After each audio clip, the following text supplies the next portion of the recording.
This is the Jedburgh podcast. I'm the host, Fran Racioppi. Each episode, I speak with transformative leaders, visionaries, drivers of change, and those dedicated to winning, no matter the challenge. The Jedburgh podcast is founded in the lineage of the Special Operations Jedburgh teams of the past and is sponsored by Talent War Group, an executive search and talent advisory. Visit talentwargroup.com for more. A percentage of all proceeds is dedicated to the Special Operations Warrior Foundation.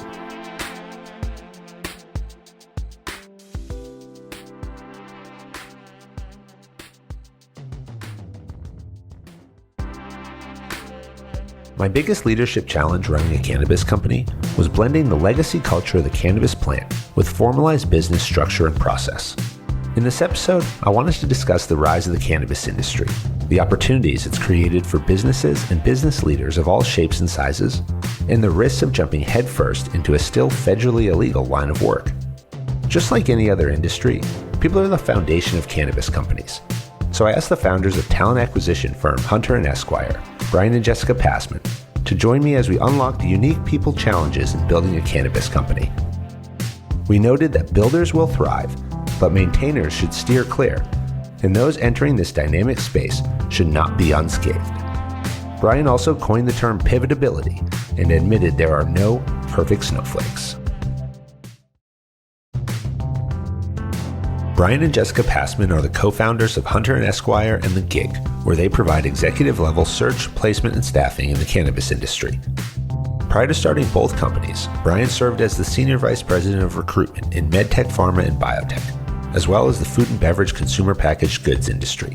Jessica is a Florida Bar certified attorney who, in addition to running her own law practice, has held roles as Chief Operating Officer and General Counsel. Jessica and Bryan entered the chaotic and fast-paced cannabis industry to drive talent management impact and process in a still undefined territory.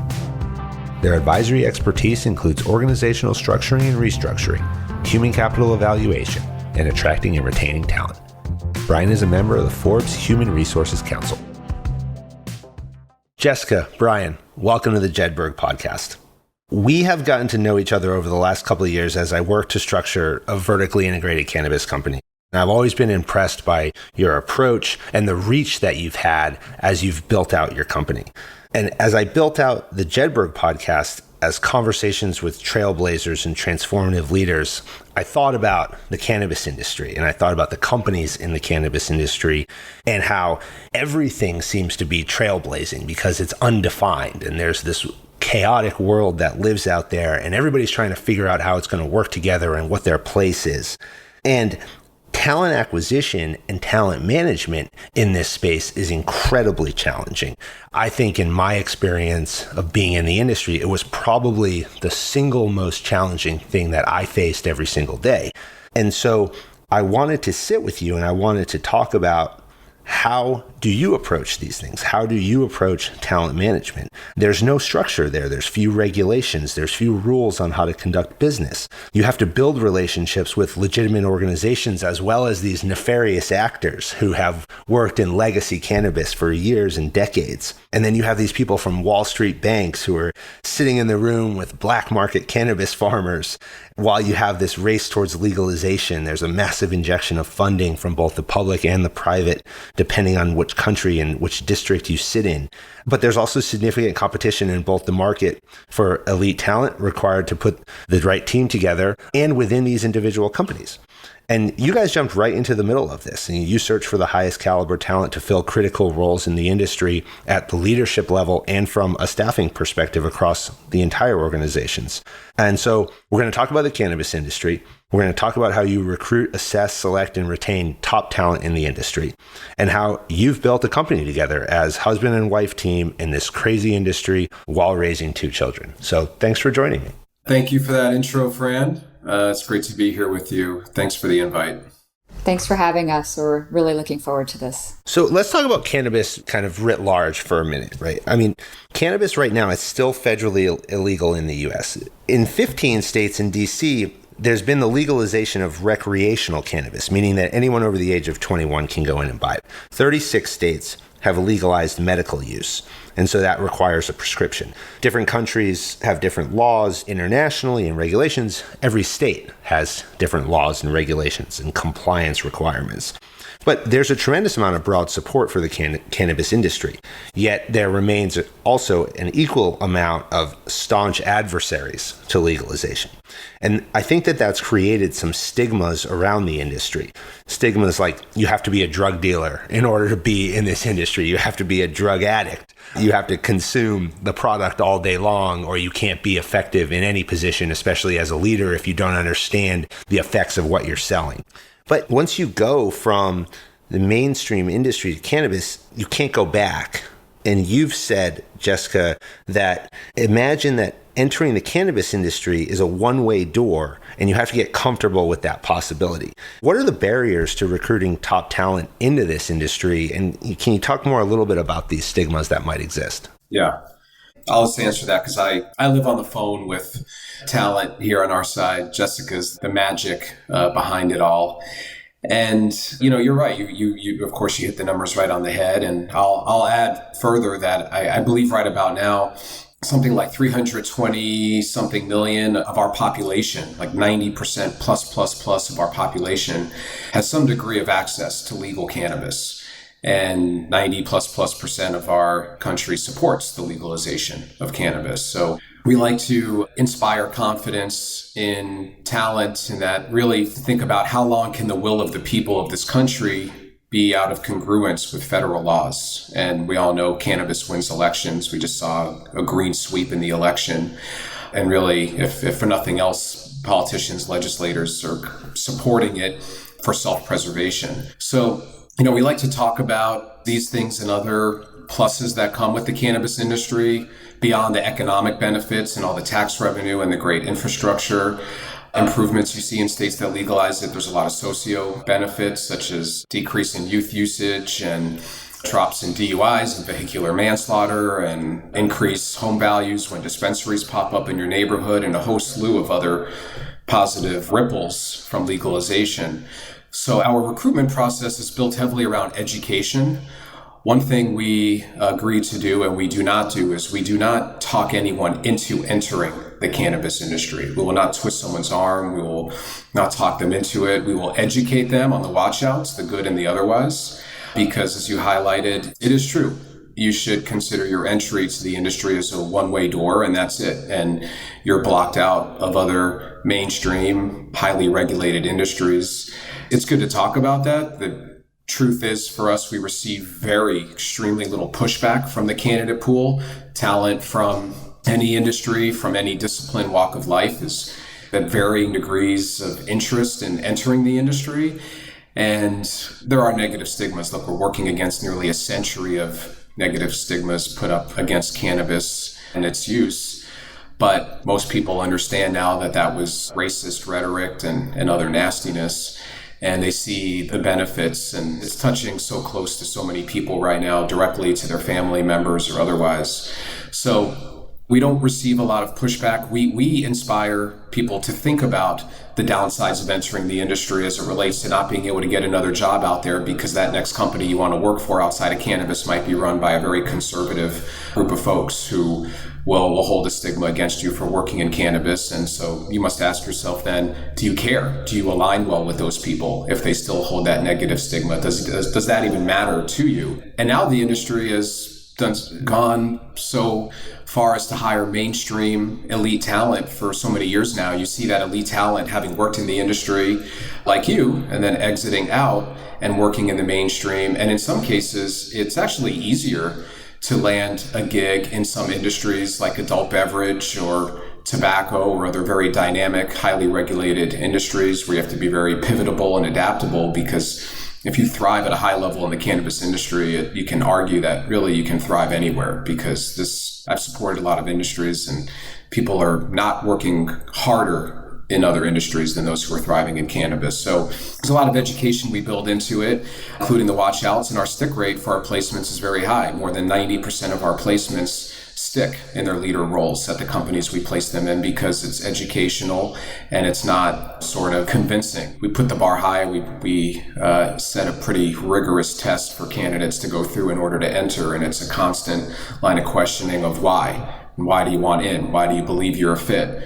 Why are you sure you want to do this? Have you spoken to your friends and family and anyone in your circle of love and trust, your pastor, your rabbi, your HOA, whomever, your banker? There's a lot of things to think about as it relates to your personal life. Are you going to have to take out a home loan or borrow money for any reason from a major bank? If your income is coming directly from the cannabis industry, you're probably going to be in some trouble and struggle to get that loan from a Wells Fargo or Bank of America right now. So there's a lot of things to think about, and we love educating. We don't want to enter everyone into the industry. We want to enter the right people, and if someone's not right for the industry because they're concerned about it, doesn't make them a bad person. It just means it's not the right time. I mean, I always think about this, and what I would tell people when they would ask me that question is, do you think that the people who go to work at Budweiser and Jack Daniels all day long show up and begin drinking Jack Daniels and Budweiser from the minute they show up in the morning? It's like, the answer is no. No, they don't. They go there. It's just like if you work, even if you produce like protein shakes, right? Do you go there and drink protein shakes all day long? No. Maybe you have one a day later on in the day. I don't know. But like, this is not what, you're not there to consume product. You're there to run a business. Well, what's interesting you say that. In my past life, I spent a few years with a big CPG search firm running the adult beverage side of client relations for them. And Brown-Forman, which is a huge brand owner in the adult beverage space, was a client of mine. And I went to visit their operations in Louisville, Kentucky. And they have a great restaurant on site in their campus. And I sat with their head of talent and HR for a brunch. And actually every employee who has lunch there can consume one adult beverage at any time of the day, right? So you've got people sitting around 11:30 in the morning, 12 noon, 12:30, having a whiskey or what have you, which I thought was pretty interesting. That is not happening in your elevated, your serious about business cannabis companies. There is a zero consumption rule. So we've even erred further to the side of, let's not play around. Let's try to get it right. Of course, you've got different cannabis cultures, and on the West Coast, you do have some big companies that have smoke rooms, and I do not endorse that. But for the most part, you don't see consumption on the job in this industry, really. I mean, I think about it. It's in that like it's similar to prohibition as well. I mean, if you think about prohibition back from the 1920s and 1933. You go back and there's this push to legalize alcohol. And then depending on where you lived, where you worked, these things were approached differently. So California, they legalized medical marijuana in 1996 and then recreational in 2016. Right? It took effect in 2018. Colorado legalized recreational use in 2012. And I remember when Colorado did this because I actually lived a couple of blocks from a dispensary that opened. And during the day, the line was, all the way out the door and around the corner. And then at night, they were getting robbed every night because they had this stacks of cash. But as you mentioned, right, they couldn't put the cash into the banking system. And so then all the thieves knew, they have tons of cash in that place. So I'm just going to rob that place at night. And then the cops, they didn't know what to do because the cops are saying, well, now what do we do? This is federally a crime to even sell this stuff. Now they're filing a police report. What do we do? Do we even go look for the thieves who stole the money because the money technically is federally illegal to even have in the first place? And so you end up in this like crazy world where nobody really knows what to do. And then you look at states in the Midwest and the Northeast who only in the last couple of years have started to push towards legalization. Now we sit here, New York, Connecticut, those are on the immediate horizon in the near future for recreational legalization. And so the markets now range from extremely established, like California and Colorado, and mature, operating very much like CPG firms or, big tobacco, big alcohol. And then you have extremely immature markets in their infancy, which are operating like the Wild West with no rules, no regulation, everybody just trying to grab a piece of this thing. And so, but competition is established in mature markets. We've seen price compression, we've seen huge margins go down to nothing, but then in the immature markets, you still have these huge margins that exist. And so it's important to note too, I think that as a federally illegal product, the cannabis goods in any form can't be moved across state lines. So you have entire supply chains that have to exist within the state borders, at least at the plant touching parts, right? And so because they're contained in that state, you have these micro ecosystems that have to exist. And companies now have to operate across a wide range of maturity in both their business activities and in their supply chains. And so large public companies with millions of square feet, thousands of employees exist in like California, but then you go to the Northeast and you have something like a 2,000 square foot garage with a single owner operator. As you approach talent management, you think about recruiting for this wide spectrum of maturity in the industry. How do you actually develop a recruiting plan that addresses both of those types of companies? And I know I threw a lot out there. Well, that's, I think, where a service provider like us, being a boutique firm, comes into play, where we're focused on the industry and we're small because we've got our finger on the pulse of what is fitting culturally, market to market, from one region to another. And, we've been able to compartmentalize and understand when we're recruiting for that New York City-based client that's run by bankers from Goldman Sachs. We're looking for a different kind of profile than when we're helping out that client out in Oakland, California, that's run by folks of a different type of professional background, if they have any professional background at all, outside of legal and illicit cannabis cultivation, processing, and sale. Creative entrepreneurs. Yes, indeed. It's important to be able to be a chameleon of sorts and have conversations across both demographics, because the reality is in the cannabis economy, as I like to refer to it, because there's a lot of industries within it, you do need those cannabis OGs and the suits and everything in between. And as companies scale and some of these operators scale coast to coast, border to border, it's inevitable that New York company, they need OGs in their operations in Colorado and California. It's not the same hiring. You have to figure out how to hire people that can get along together. And there's a whole slew of traits that, and I know we'll cover that at some point, I'm sure. We talk about that, these people must possess, regardless of the role, regardless of their background. These are your essential soft skills that you could develop through any kind of professional background or just personal walks of life. So we vet for those things. And you're right, companies in this space can't establish a national supply chain. They run their operations, if you're one of these multi-state operators, market to market, like a wholly owned subsidiary in each market, where you've got to have a leader owning a P&L and have your own culture in that market, but it has to align with the overall culture of the organization. And that's really one of the big struggles in the industry right now, is standardizing your culture and all of your processes, especially as it relates to people, which is, the core of what we're here to talk about, is your human capital, which I believe to be your most valuable asset. And in most cases, if not all, your only appreciating asset. So doubling down on how you bring people in the organization, how you identify talent to bring in the organization, how you bring them in, and then how you treat them when they come in is massively important. And it's one of the big industry fails, because this industry has the least amount of strategic human capital leaders per capita than any other industry. That's really the struggle right now, is bringing more strategic human capital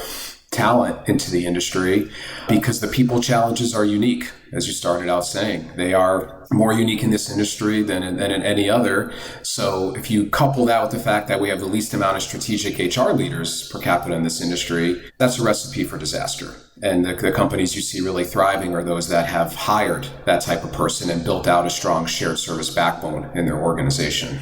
Well, let's talk about that industry experience piece. And you referenced the OG, right? The people who have been in the industry for decades and operating back in the day solely in the black market, and now have kind of crossed into the more mature mainstream market. And I mean, I remember I met so many of these people in my time in the industry. And once I met somebody who actually had a hat on that said OG. And being new to the industry, I looked at him and I said, "What does your hat mean?" And so and he laughed in my face, right? Just like you do. He started laughing. And I said, well, I don't understand. What's so funny? And he says, well, I'm OG. I'm like, I don't understand. What is OG? I don't know what that means. And so he doesn't matter what it means. I used to do things you don't need to know about. And so he asked me, so what did you used to do? And I said, well, I used to be a Green Beret in the Army Special Forces before I transitioned into the corporate world.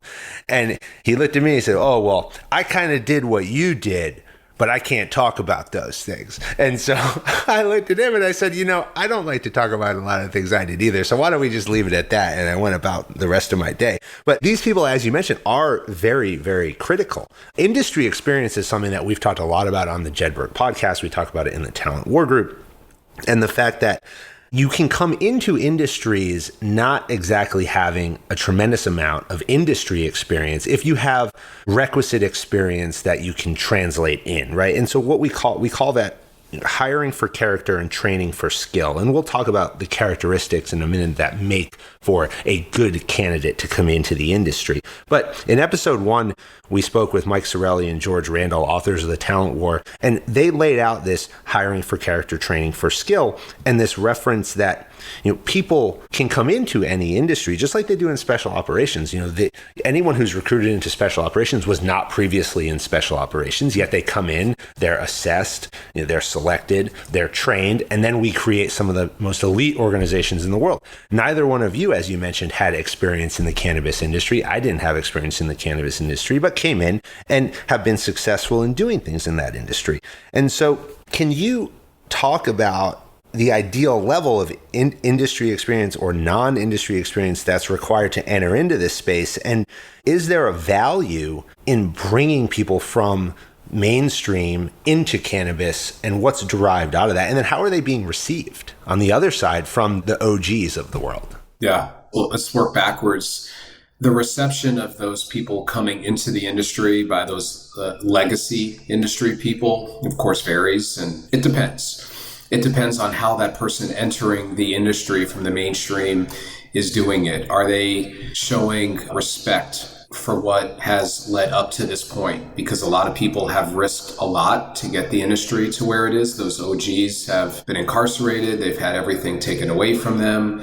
They fought long and hard to help get us to this place. So the first thing people from the mainstream coming in must do is show respect to what's transpired to get us to this place, because it's not just been lobbyists and people on Capitol Hill fighting. The fights have been in Mendocino and elsewhere. So you have to show that respect. You have to demonstrate some passion for the plant and for the success of the industry. You absolutely, positively, in my opinion, do not have to be a consumer to be an effective leader in the industry, but you must respect other people's consumption of it and appreciate the fact that this is a consumer good or a medicine that must be delivered with the highest level of attention to its quality, and just be obscenely passionate about how you're getting to that point of delivering a quality level of service to the consumer. So we talk about there's an opportunity in the cannabis industry for anybody from anywhere.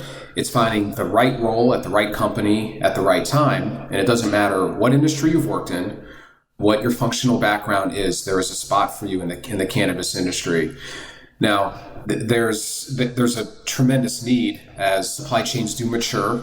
There are opportunities to move product, to move, we have some clients that are into the creation of water-soluble cannabinoids through nanoemulsion, and they have certificates of free trade where they can move their cannabinoids over state lines or even international borders.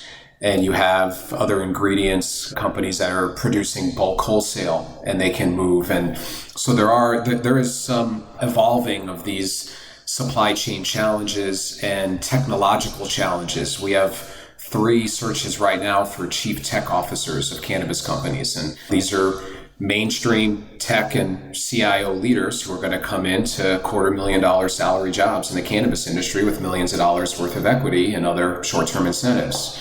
And that's because technology is progressing rapidly in the space. And as regulations evolve, there's a lot more lawyers. We just completed a general counsel placement and building out really was a small law firm for one of our clients, and brought some very talented lawyers into the space. So you have a lot of that coming in from outside.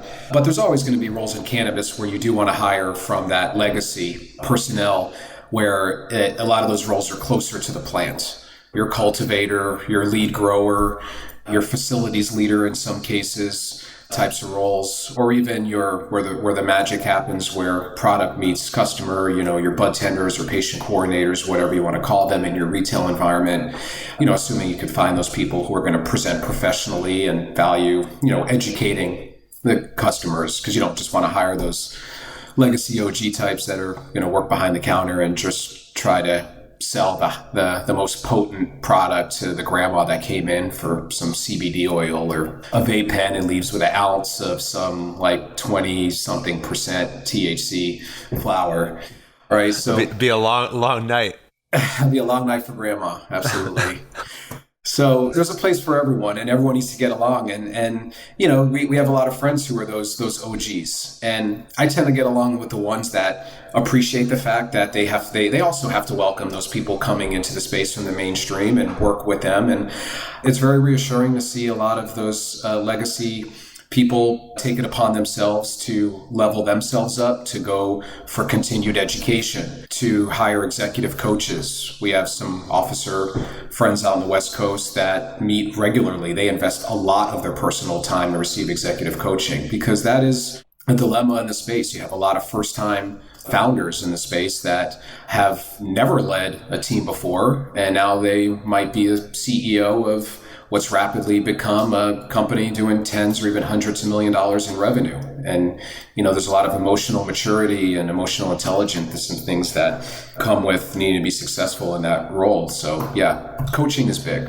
Well, let's dig in on the culture for a second, because there is a big cultural divide, and company's culture is what sets the foundation for so many elements of success. And it can also drive an organization into the ground if people are not aligned. And so when you have these cultural differences between legacy cannabis and mainstream cannabis, purveyors, I guess I can kind of call them, that divide can be visceral and it can be strong.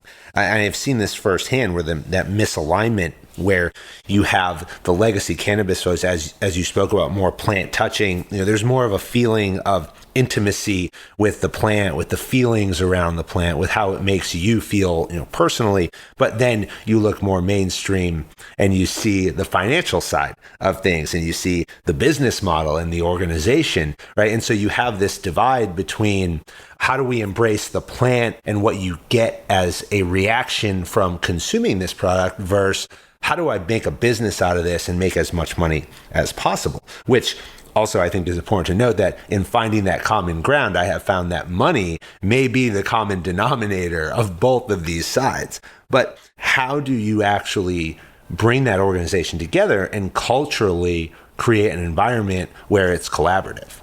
Yeah. Well, as you said, it does come down to the money. And the sooner a legacy cannabis entrepreneur learns, and it's typically the hard way, that selling $1 million worth of weed is not the same as building a legal, sustainable $1 million cannabis business. Those are two very different things.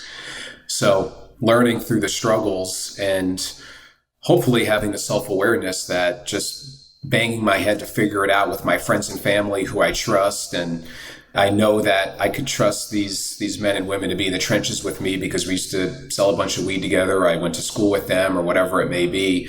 And moving on from just that to say, okay, I need to try to put my trust in others that have the requisite experiences to get my business to this next level, assuming that person is interested in having something sustainable. Because the reality is, and you know this, Fran, is there's a lot of people in this industry that are trying to grow enough good product and build up their brands just well enough so that they can quickly sell. They just want to cash out or maybe quickly go public. So it's a race to a transaction event to monetize it in a lot of cases, not all. There are some people that just want to build a nice, tidy little cannabis operation they can run forever and earn a pretty good living.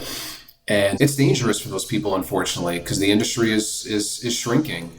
There's a lot of consolidation, and those craft shops, those mom and pop shops struggle to compete on pricing and all the digital growth solutions bigger companies are investing in to beat them out and build their brands more effectively through other means that are not just guerrilla warfare growth like most cannabis businesses have grown. So I think there's just the shared theme is wanting to be able to earn a good living and aligning yourselves with those people you're bringing into your organization that have that same vision and representing it truthfully. If your vision is just to build a nice, tidy little $5 million cannabis operation, but you need financial help, don't go get yourself a high-powered CFO that's going to want to build a $100 million company and try to push you to an exit for a multiple if that's not what you want. You have to represent truthfully, candidly, transparently, honestly, what it is you're driving towards and hire someone that's aligned with you on that, whatever that role is you're hiring from the outside to level up in that department. So to be clear, there are a lot of people who have been in the legacy industry who have made successful transitions over into mainstream, but there does still exist this, as you've defined them previously, nefarious actors out there, right, who have different intentions, right? They continue to straddle what I call the gray area. Today in the morning, we're going to have, reasonable conversations about running a business. And then in the afternoon, we're going to push product out the back door and sell it into the black market. What effect do you think the black market has on the legal marketplace? And, specifically the taxation piece of this, because I think that as I've looked at the business and understood the business model, the taxation piece at the state level creates a lot of challenges to run efficient business at a profitable level. And if I just throw out a couple of numbers to quantify that, if you look at an audit that was done in late 2019, early 2020, there were 184 licensed cannabis retailers in Los Angeles. The highest number there was 189. Weedmaps at one point in 2019 cracked down and booted any illegal shops off the platform, but they still had immediately after that 400 sites on their 400 locations on their site in Los Angeles. And then that audit showed that there's actually about 1,600 cannabis retailers in Los Angeles. And so why would a consumer go and pay 30 to 40% more on that taxation premium that's put on there when they can go to one of these 1,500, 1,400 other stores and buy it at a discounted rate? Yeah. I like to say there's a lot of snakes in the cannabis garden. It's certainly not just an industry of friendly people just trying to do right and holding hands, smoking weed, singing Kumbaya together. There's a lot of bad actors in the space. I have some friends at Weedmaps, so I won't be too disparaging towards them here. We could also highlight what's going on with Ease. They're a big company, and their founders are facing money laundering charges because they tried to create a workaround for consumers to pay with their mainstream credit cards for cannabis. And if anyone out there thinks that you can just grab one of your mainstream credit cards out of your wallet and purchase cannabis at a dispensary that way, you're wrong. And whoever is behind the scenes facilitating that is breaking a federal law and is going to get caught and they're going to go to jail. So I think the illicit market does something good for cannabis consumers who want to go the legal. I think the existence of the illicit market keeps costs down for consumers because it's extremely expensive to operate a legal cannabis business. You touched on banking and, there's this 280E tax code that handicaps cannabis companies in a major way. And essentially it leads to a situation where cannabis businesses are paying an average of 3.5 times more taxes than any company in any other industry. And then to compete with the illicit market, then on top of that, you have to pay for lab testing.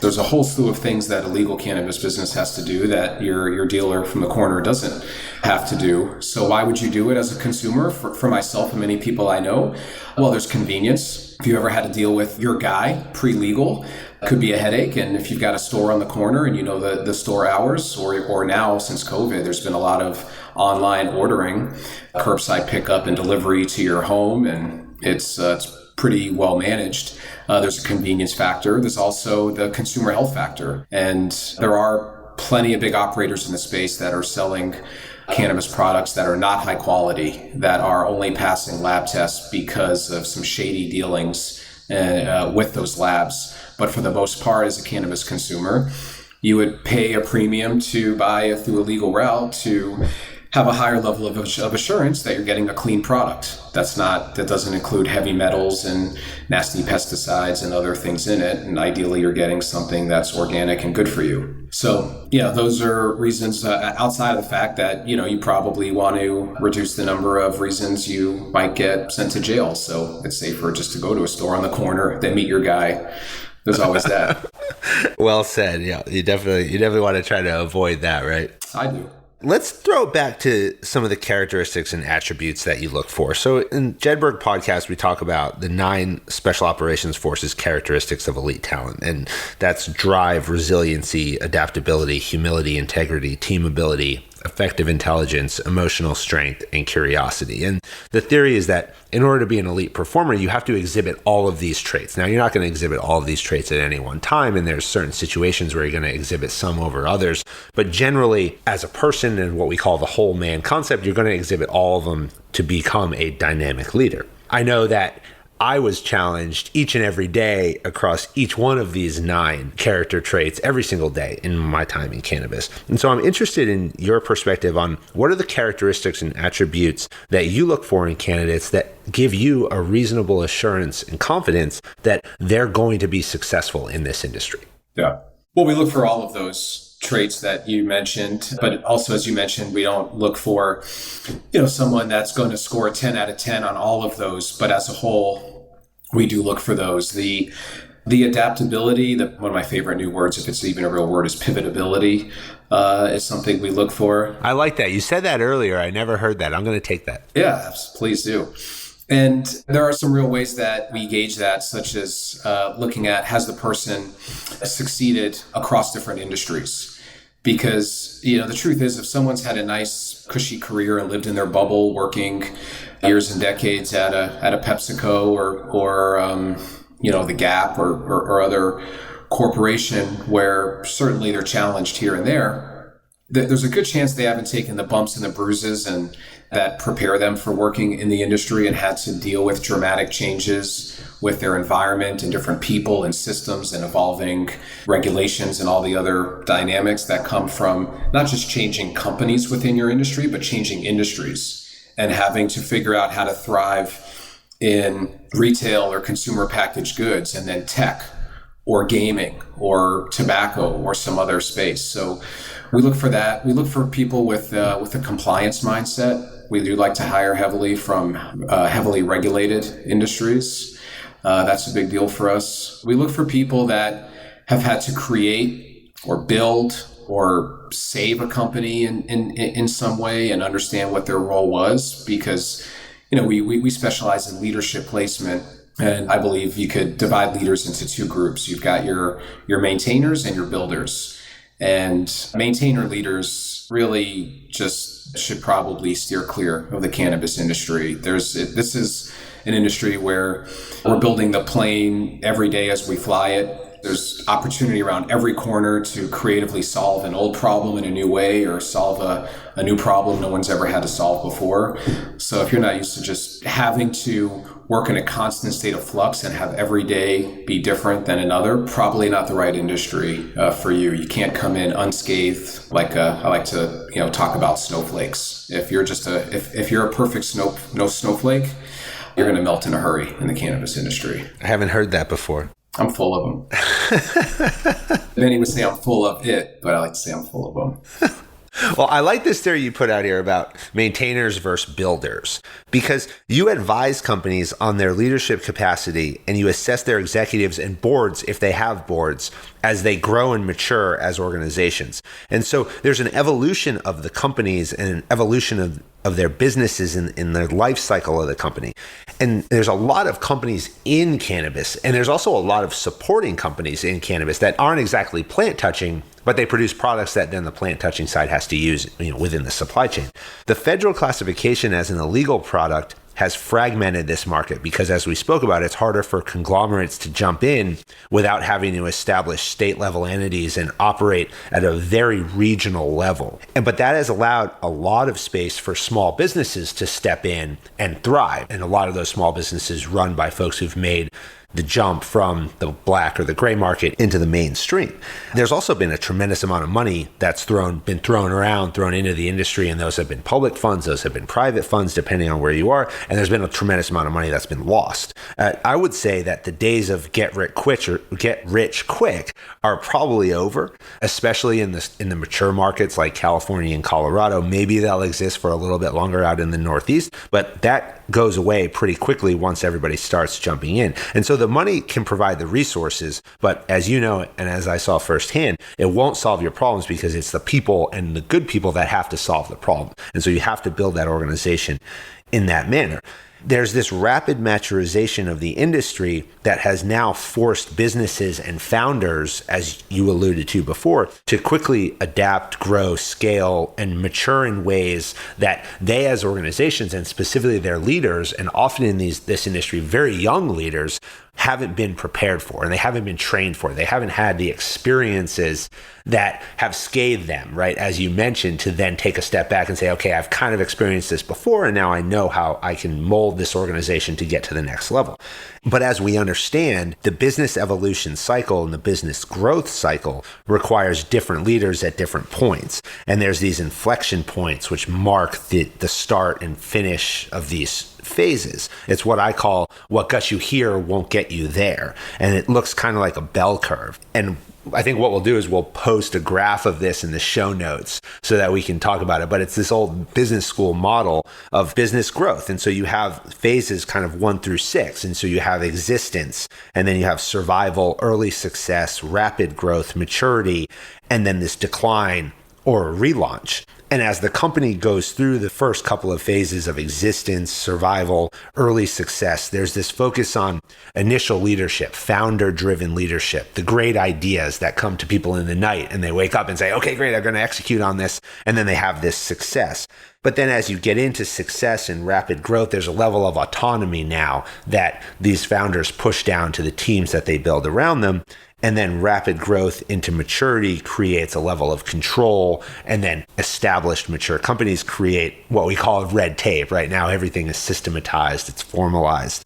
Much of this industry, let alone the businesses themselves, are really in these startup phases, that 1 through 4, existence, survival, early success, rapid growth, especially in the newer markets. But in the established markets, we have seen companies go into 5 and 6.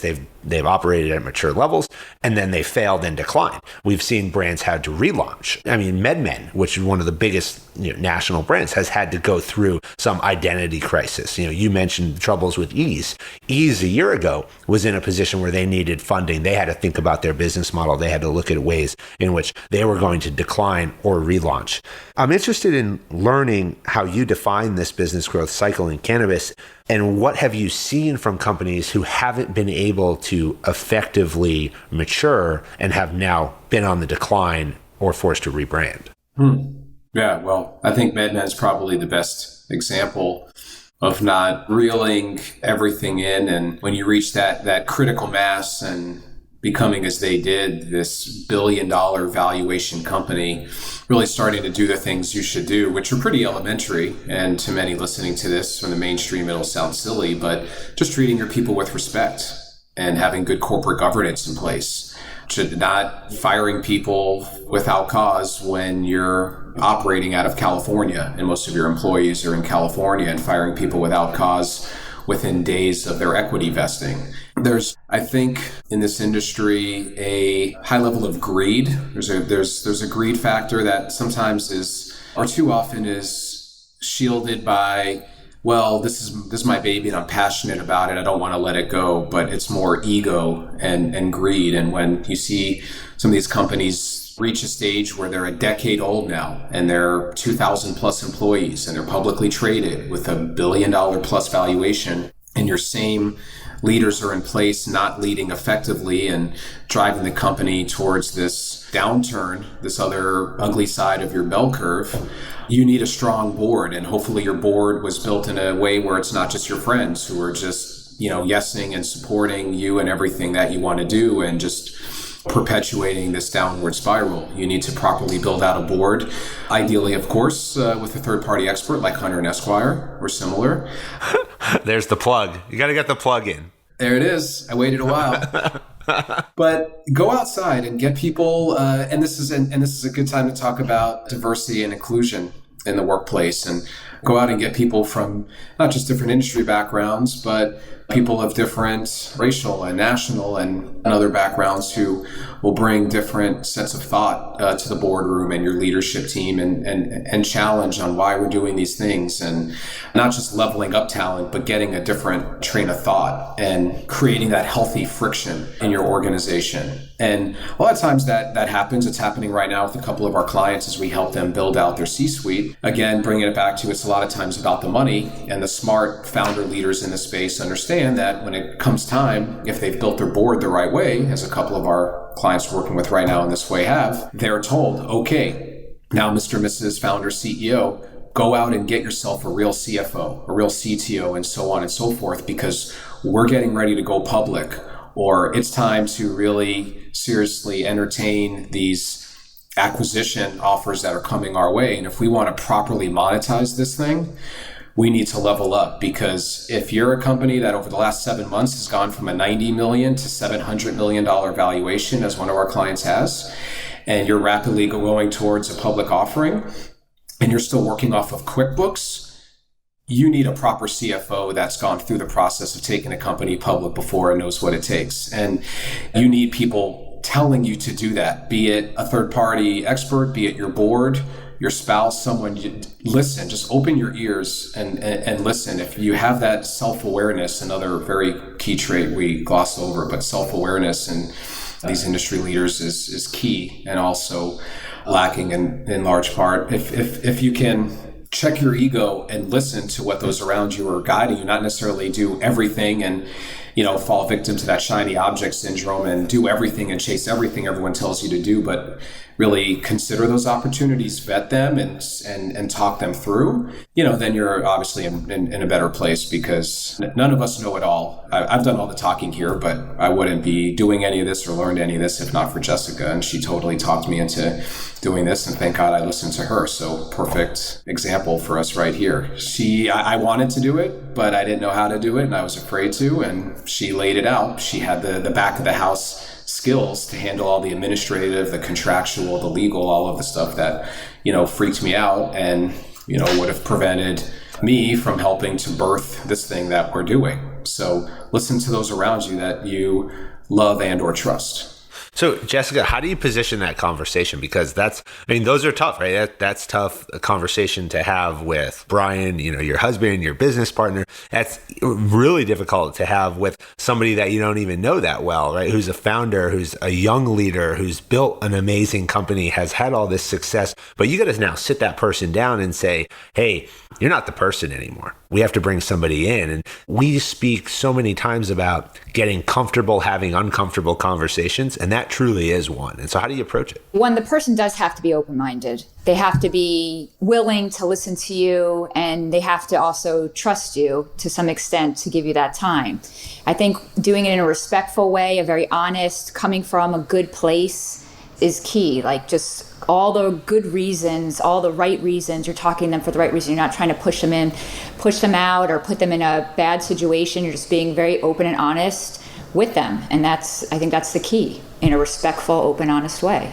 And I would add to that, I totally agree. And I would add that you would want to assure them that the way that we're going to move in this direction is with all due respect to what you've done, and to figure out a way to keep you involved. So in the case of replacing a founder CEO, understand if that person wants to be involved in the business and help them craft a way where they stay connected to it as a special advisor or in a board role or whatever it may be, or they move into your chief revenue officer role if that's their background. And then, of course, ensure that the person that is hired to support them or replace them is someone they love and is really going to not only trust handing the keys over to, but really enjoy working with. And then last but not least, as we've been doing recently, is have your other stakeholders be a part of that decision making. The people that have put all their blood and sweat into it over the years, getting you from then to now. And now as you look to bring in new leaders to get from now to where you're going, have those people play a role because, assuming you trust them to play that role, have them play a role in evaluating talent and consulting with those people outside as well. So you've got not the whole village participating in the decisions, and you're going to probably end up in your paralysis by analysis and too many cooks in the kitchen syndrome, but have some of your key stakeholders who you trust be a part of that, because then you're increasing the odds that that legacy, that all that intimate knowledge that you need to retain is going to stay with you if they're part of that decision, because you don't want to. It's far too painful and risky to change out yourself and your old guard with all new people and experience all that brain drain. Then you've course corrected too far and you're out over your skis and you're in trouble. I mean, and that's a great point, because you don't have to kick them out. I mean, they still have value. I mean, these are people who still made tremendous impact in the business. They had the vision, they executed on it, they did amazing things. There's still value there. And so getting the organization and the people to understand that it's not that you're out. You just have to be aligned to a role that better suits your skills. That's the conversation to have. Yeah. If you're VP of finance that has put in 80-hour weeks, week in, week out for the past 6 years for you, is going to be hired over by a CFO, ensure you're clear on what the skill gaps are that you're filling, and get that CFO that has this, that strong separation from your VP of finance and is clearly bringing those skills to the table to demonstrate, yes, you are no longer in that top finance spot in that example, but it makes perfect sense this person's coming in because you're going to learn from them. And by the way, you're probably a big shareholder in the company. So the wealth creation you'll enjoy one day will be increased because we have this person here. So connecting those Y dots and filling the right skills gaps with those new hires. So I like this theme of communication that you've brought up here, because it's something that you've both spoken about a lot and said that direct, detailed, clear communication leaves nothing to interpretation or confusion, and then that should be the goal of every communication. But you've also said that most people, they don't communicate that way.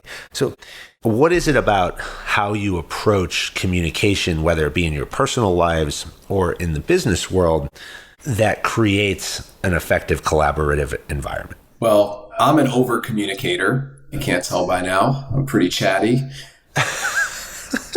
I like to spell things out. I think I've gotten pretty good at doing it in a way where it doesn't turn anyone off, because, you can, I guess I'll just say you can, fall into the trap of mansplaining, regardless of what, genders on the other side of the line or table. You don't want to fall in that trap. But I think one of our strengths is to over communicate in a smart way and lay out, this is why we're doing this thing, and here's why, and here's how we're going to do it. And we build in a lot of accountabilities into the work that we do. We tell our clients what we're going to do, when it's going to happen, how it's going to happen. We give them a clear line of sight directly, literally, into how it's happening. We share a link to a Google Doc so they can actually see our workflow and how we're getting to the point of delivering talent. And then we also ask for that in return. We want them to commit to a process, because we're not working with every company in the industry. We're certainly not working with those who are not process oriented, which is tough. It sort of narrows the field a lot for us because, as you know, Fran, there's not a lot of processed out cannabis organizations right now. It's a lot of planning, like 1 to 2 weeks out, best case for a lot of companies in the space. So it's that, and transparent in a respectful way communication. And I do want to hear what Jessica has to say about it. I'm going to put her on the spot because we've talked about this a lot internally and how we hire and how she communicates, because my background as a career headhunter and hers as a lawyer, I mean, those are extremely different communication styles. So it's been an evolution for us here where she's had to pull the reins back on me a bit. And I've actually, hopefully, helped out bit on how we communicate to each other and to our clients together as a unified front. Well, I've always been an under communicator. I'm not, if that's the best way to describe. My goal has always been to provide like the least amount of words, to be the most concise, to get to the point, summarize it in the best way I can, and just basically give you the information that I think you need to know. So need to know basis. So now I live in a world of trying to over communicate, be as detailed as possible in my communications, and it is a better way to be. I mean, it definitely is. There's less back and forth with emails because here's all the information. Here's what you need to know. This is where you need to be. This is how you need to do it. This is the background of this person. Everything is in one place. And it's fantastic and everybody appreciates it. But it's been a struggle for me getting there, and I still am working on it. But it's the way to be. I completely agree. And you have to evaluate Bryan. Oh, right, of course. Well, his over-communication style, when we work with like a piece of writing or something we're working on together, I do pare it down and edit it because he does use a lot more words than, sometimes is necessary. But our communication combined is perfect. Thankfully, we're all on LinkedIn now. It's a great example. Thankfully, LinkedIn has a character limit because I could probably write a novel on there daily, and I shouldn't spend my time that way. You keep it concise. So, Jessica, I'm going to keep you on the spot for a little bit longer. So you worked 7.5 years as a chief operating officer and general counsel of a company called FemCity, which is a members-only community created by women for women. You've spoken a lot about gender parity in the industry. Bryan brought up the fact that the industry has done a good job of diversity and inclusion, and it's something you guys focus on. You have been quoted as saying, the cannabis industry is currently being built from the ground up as an example of how great an industry can be when it brings in more women executives than any other mainstream industry. And I want you to expand on that. And I want to give some credit to my colleague at the Talent War Group, Lisa Jaster, who speaks a lot about delete the adjective. And Lisa is a lieutenant colonel in the Army Reserves. She was the third female to ever graduate from the U.S. Army Ranger School, and quite a feat. And she speaks so much about removing the term woman from founder or COO or GC, because it's not about being a woman, it's about being an executive, it's about being a leader. And so can you talk more about that and how it's applied in the cannabis industry and the way the industry is actually approaching gender parity? Sure. Well, I agree with her 100%. You see, sometimes people will note themselves as CEO, or they add the women founder, like you just said. And I think it takes it away from the accomplishment of being a CEO. She's a CEO. She's not a she CEO. She's a CEO. So I agree 100%. The cannabis industry there's a huge cry, and there's been a huge push for diversity, for women in leadership roles. And I see it and I hear it, and our clients are all trying to make that happen and looking at things in a really great way. And it really comes down to diversity, not having the same type of person in every leadership role, because that is not a way to make things happen, to make changes, and to be really successful. But there's also the companies that are focusing on more optic hiring, and they're choosing to just hire a woman for the sake of hiring a woman, and then they're not even giving her the chance to do anything amazing in that role or have a voice at the table. So the focus really needs to be on just generally hiring, having diversity in leadership, women, minorities, all different backgrounds. Your clients and your customers are all different, are diverse. Your leadership should be the same. I'll add to that. Our clients have been demanding for years now diverse slates. None of our clients want a slate full of the pale male candidate profile. They want women and people of color and diverse backgrounds, and that's great. And the best way to get there, whether you use a search firm or your internal resources, is you have to treat it like a numbers game, because as Jessica said, you don't want to hire the first great kind of qualified woman or person of color applicant or internal referral that comes your way in the cannabis industry, especially for any key leader role. Because if you're hiring for optics and you're just trying to diversify the leadership page on your website for any reason, and you hire, someone who's going to have a muted voice at the table, then you've just wasted your hire. Or if you hire someone less than qualified because of the optics of the hire, and then let them do their thing and they're not actually qualified to do it, then clearly your business is going to be in some kind of trouble. So at the end of the day, hire the most qualified person. And hopefully that means you're hiring a woman or person of color where you can, to build out your team if it needs further diversification. But they have to be the best possible fit for the role in this industry. The depth of functional experience in any role is most important. The deeper the experience you can get, the better, regardless of what continent or planet that person came from or the color of their skin or anything else, because you're selling yourself short, you're robbing your shareholders, and ultimately shorting your consumers who might be at a disadvantage because your cannabis business failed and they relied upon you for their medicine or otherwise. And this industry is changing fast. I mean, it's changing fast in terms of diversity and inclusion. It's changing fast in market evolution.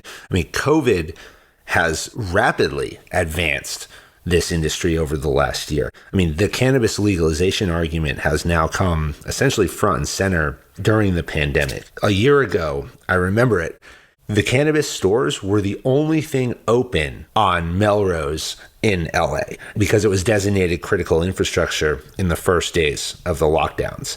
So if you look at some of the numbers about how quickly things have moved forward, in 2020, California hit $4.4 billion in cannabis sales. Now that's compared with $2.8 billion in 2019 and $1.4 billion in 2018. Colorado, Oregon, Washington, Illinois all surpassed $1 billion in annual sales for the first time in 2020.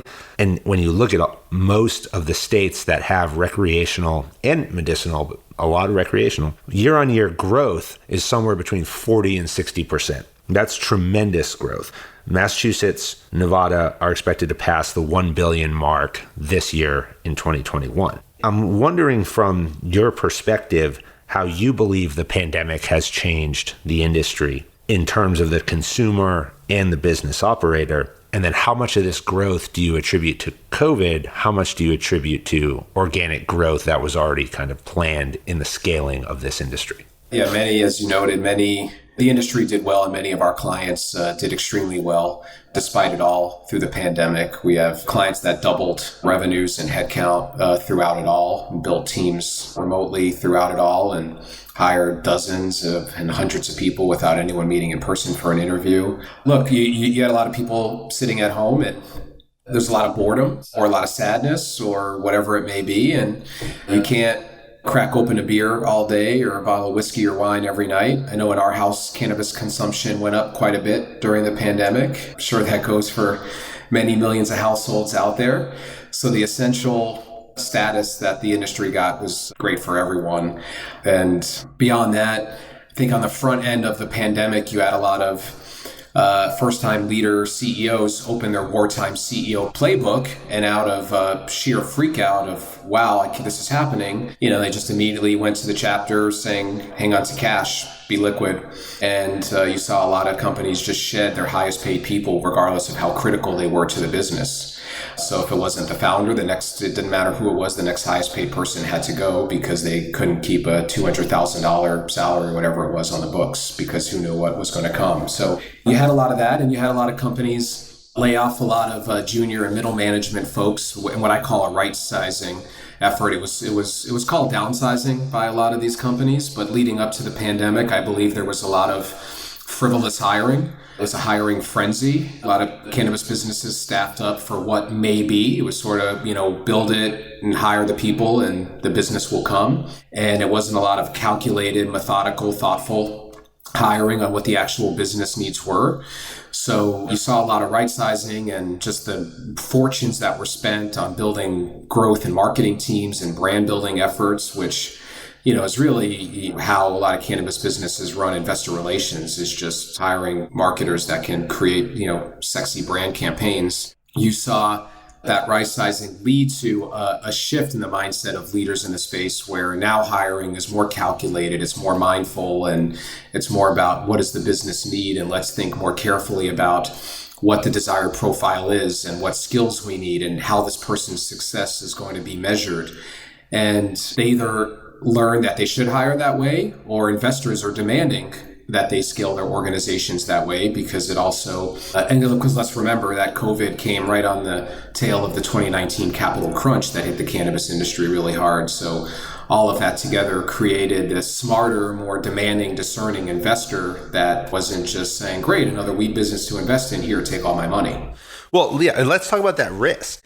because these numbers, I mean, normally you look at these numbers and you say, wow, I mean, there's tremendous upside potential in this opportunity. We've got to go all in. But there's a tremendous amount of risk in this industry. And if you classify those risks, right, I was a chief security officer. I came into the industry as a chief security officer. So quantification and calculation of risk is critical. I mean, Jessica, you're an attorney. You look at risk all day long and advise leaders on risk tolerance levels and acceptable levels of risk tolerance. And how do you actually think through execution plans based on what I call opportunities that come from your risk assessment. I mean, there's financial risk, operational risk, reputational risk, professional risk, I mean, personal safety risk, right? In a lot of times in this industry. And so there's so many people who were going all in 2018, 2019. You referenced the capital crunch. Everybody started seeing market compression. They started seeing the margins reducing tremendously. But where we sit right now, it's almost swung the other way, right? We had an election in which we saw Joe Biden come in. There's been this thought process that there will be a move towards legalization. I was talking to folks in September, October, who were building cannabis companies in like Massachusetts, in other places in the East Coast that were moving towards legalization in what they thought was going to be 5 to 6 years, and were getting ready to write checks for big denominations. The election happened. They put the pen down and they're out. And they've said, we don't want any part of this thing. So moving forward after this, where is it going? Where do you foresee the next steps? And is the risk versus the reward from an investment perspective at this point in the industry? Yeah, it's a risky business industry.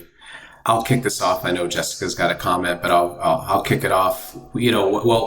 There's you rattled off. I mean, the list of risks are long in this space for sure. I think legislatively, we've got some things to look forward to that people could look to get more comfortable with the risk associated with their investment, be it as an investor or as a candidate risking their career to some degree in entering the industry. I don't think we're anywhere close to cannabis being removed from this forsaken Schedule I status and federal prohibition being lifted, but I do think we're close to some legislation as relates to banking. We've got the Safe Banking Act and we have the MORE Act, which are key pieces of legislation that most would agree in the industry will pass this year. And that really brings the industry far along and corrects a lot of the pains and, helps subside a lot of the risks that are associated with working in the industry. And, everyone's paying close attention to that and rooting for it. And I think most in the cannabis space are rooting for those things more so than federal prohibition being lifted, because the reality is there's a lot of risk to a lot of cannabis businesses, especially those out west in the more mature markets that operated with a different level of a compliance mindset, in some cases, no attention to being compliant. Because when federal prohibition is lifted, then the FDA steps in to regulate. And there are so many cannabis businesses that are not prepared for an FDA inspection, right? They're barely passing their state level inspections that really haven't even been happening a large degree during COVID. So, a lot of cannabis businesses have been enjoying a free ride right now and operating way out of compliance. And they're in trouble when the FDA steps in after we go federal. So there's a lot that are not rooting for that at all whatsoever. That's their risk. And then we have, clients that have a Encyclopedia Britannica of which way. It's like a which way book to deal with the risks if this happens or that happens. And, those companies are very elevated. Those are more of your mature companies run by risk experts. Those are bankers and lawyers running those companies, and they've got a contingency plan for everything. And, we've got Jessica here to guide us internally on risks associated with, signing this agreement and whatnot, but I'm going to shut up now and let her share that part. And explain what an Encyclopedia Britannica is, because so many people don't know what that is anymore. He's dated himself now. It's an excellent resource book. Everybody should have one, especially if you have kids. For us, as far as the legal climate, obviously, I think we're just moving in the right direction. Our risks and any risks associated with investing or, starting a new job, taking a job with a company. I think that doing as much research you can on the company and the people you have to believe in the people, and you have to trust the people. You have to trust the people. We have to trust the people that are going to be our clients, that we're going to do business with. You should have a lot of faith in the leadership if you're going to invest in a company, or if you're going to marry your career up to that company. So obviously there is risk, of course, but I think you can get to a good, comfortable place if you really vet the company well, and you know the people, and you believe in it's really about the people. That's what it comes down to, at least for us. So as we close every show, and I speak with my guests about the Jedburghs and how they operated in World War II, and the fact that they had to do 3 things every day to be successful. And what I mean by that is, if they did 3 foundational things, what I call shoot, move, and communicate, if they did these effectively, it didn't matter what challenges were thrown their way. It didn't matter what problems they had to solve. This was the foundation of everything they did. They could tackle any problem. And so I'll ask you, what do you each do every day, those 3 things, that make you successful and push you to win no matter the challenge?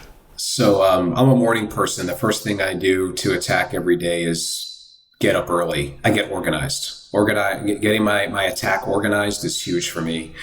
Depending on the workload, I'm up at 3-4 o'clock in the morning. I'm not endorsing that, suggesting it. I'm not that overwork culture endorser. It's my way. I'm a morning person naturally, so getting ahead of it just makes me feel good. I'm obscenely organized. We have a lot going on, and I don't like to leave people hanging or be caught off guard. So that's first for me. Second, communicate. I have to just steal that one. Just communicate extremely well. Just candid, transparent, clear communication. Don't bog people down with unnecessary details, but over communicate. Don't try to impress with big words and confuse the reader, the receiver of that information. Just communicate clear, concise, candidly. And then I guess I'll steal another one, but I'll phrase it differently. Instead of shoot, I'll just say act. Just act. Just be in motion. I feel like I'm sort of like a shark. If I'm not moving around, hunting, doing something, if I'm feeling comfortable, I'm uncomfortable. Just action. Just be in action. Our business is a action business. You can't hide behind a screen and just email. You've got to be on the phone. You got to move and shake and communicate with people and move the ball forward. And especially in this industry where there's a lot of question marks and everything is new, just always being in action and inspiring action. So what did I say? Organize, communicate, act. Jessica? All right. Well, it's forever. I have to get ready for the day. So before I leave my room, I brush my teeth, I wash my face, I get dressed, and I make my bed. I make our bed every day. That's just, if I don't do those things, I don't feel right. Then I have to get my mind right. So every day is different. Some days I'll do a morning meditation. Some days depends on the day, but I have to get my mind right. I have to get myself prepared for the day mentally. And then I have to get organized, figure out what I need to do that day, how to tackle my day, have some sort of plan. I make lists. The lists are just for the purpose of writing them and crossing things off. It's just another thing that I like to do. It's not to keep me organized, but just getting my mind organized, my day organized, and getting prepared for the day physically. You guys are up early. We are up early. Oh, and to to be clear, yes. Her bed is my bed. We don't sleep in separate beds. It's not that kind of house. I said I changed it to our bed. I know, I'm reiterating that just to be extra super clear over communicating it. Well, listen, I appreciate you both coming on the show, whether you slept in separate beds or the same bed, right? We spoke earlier about the 9 characteristics as defined by Special Operations Forces for elite talent. Drive, resiliency, adaptability, humility, integrity, team ability, effective intelligence, emotional strength, and curiosity. And I assign at the end of each one of these podcasts what I believe your core characteristic is. And I believe you exhibit all of these at times because you have to be successful in this crazy industry. But I look at team ability when I speak with you two, and I think about the definition of that, and that it is to prioritize the organizational need ahead of oneself, to work as a cohesive unit towards winning with a multiplicative attitude. And that's what I see when I speak with you. You're operating in this crazy, fast-moving cannabis industry. Every challenge, every dynamic is being thrown at you. You have to work together. You've done that as trailblazers in this industry professionally. You've done it personally as husband and wife, and I applaud you for that. And I appreciate you taking the time to join me on the show. I really enjoyed this conversation. I look forward to many more with the both of you, and we'll see what this industry brings. Well, that's a great compliment coming from you, Fran. Thank you. Appreciate you for what you're doing, for having us, for what you did in the industry, for what you're doing now. Thank you for the opportunity. Absolutely. Ditto. Couldn't say it better myself. American Jedburghs went on to form the foundation of the United States Special Forces and the Special Activities Directorate of the Central Intelligence Agency. Thanks for listening to the Jedburgh podcast. I'm your host, Fran Racioppi. We're brought to you by the Talent War Group, an executive search firm and talent advisory. We'll drive you to attract, retain, and develop top talent. With services like leadership development, talent acquisition, and keynote speeches, we work with you and your teams to create talent solutions to business problems. To get started, visit talentwargroup.com. Join us next week for a new episode of the Jedburgh podcast on Spotify, Apple Podcasts, Stitcher, and Google Podcasts, or wherever you get your podcasts. If you like what you heard, give us a like and leave a review. Follow me, Fran Racioppi, and the Talent War Group on LinkedIn, Facebook, Twitter, or Instagram, and send your comments and inquiries to info@thetalentwar.com.